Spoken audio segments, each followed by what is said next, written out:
From the National Newsroom of the Canadian Press, I'm Karen Rebo. Crews in northeastern BC are readying themselves for a stepped-up fight against a wildfire that is approaching Fort Nelson.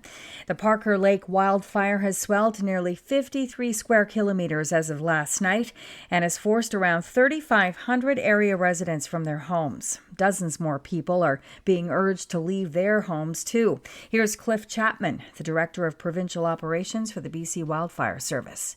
If you are still in Fort Nelson or anywhere in the evacuation order of the Parker Lake wildfire, I encourage you to leave. The fuels are as dry as we have ever seen. The wind is going to be sustained, and it is going to push the fire towards the community. Forecasts in the area call for westerly wind gusts today as strong as 50 kilometers an hour, which would push the fire east into town. The Winnipeg trial of admitted serial killer Jeremy Skibitsky is expected to hear testimony today from a police officer who examined video surveillance.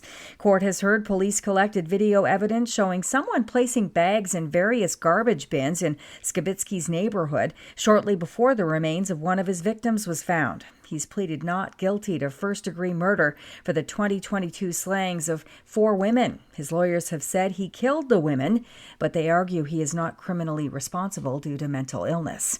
The criminal trial of one of the most prominent figures associated with the 2022 Freedom Convoy protest is expected to get underway today in Ottawa.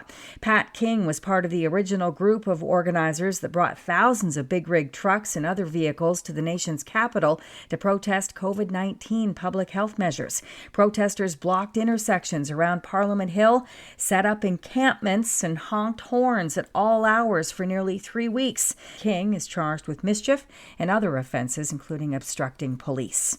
Michael Cohen's testimony in former U.S. President Donald Trump's criminal hush money trial begins today in New York.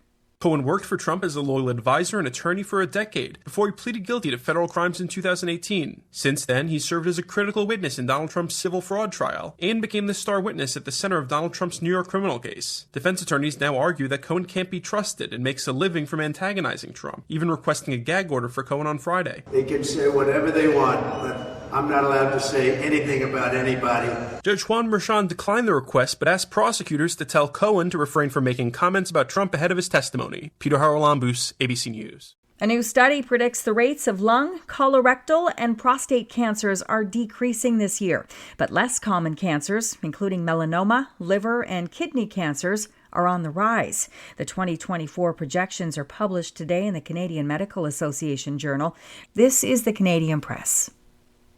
In sports, NHL playoff action on Sunday saw Brock Besser and Elias Lindholm each score twice, and rookie netminder Artur Silovs made 42 saves as the Vancouver Canucks beat the Oilers in Edmonton 4-3 to grab a 2-1 lead in their best-of-7 series. The visiting Florida Panthers spotted the Boston Bruins a 2-0 lead, then scored 3 unanswered goals to get a 3-2 win and grab a commanding 3-1 lead in their best-of-7 playoff series.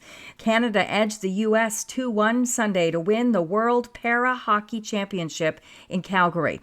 The Canadians halted a run of 3 straight world titles by the U.S. In NBA playoff action, the Denver Nuggets beat Minnesota 115-107 to tie their Western Conference semifinal series at 2 games apiece. Canadian Jamal Murray also had 19 points for the winners. And it was the Indiana Pacers pounding the New York Knicks to even their Eastern Conference semi at 2 games apiece. From the Canadian Press, I'm Karen Rebo. Thanks for listening. Don't forget to follow and subscribe. For more of today's top stories, visit thecanadianpressnews.ca.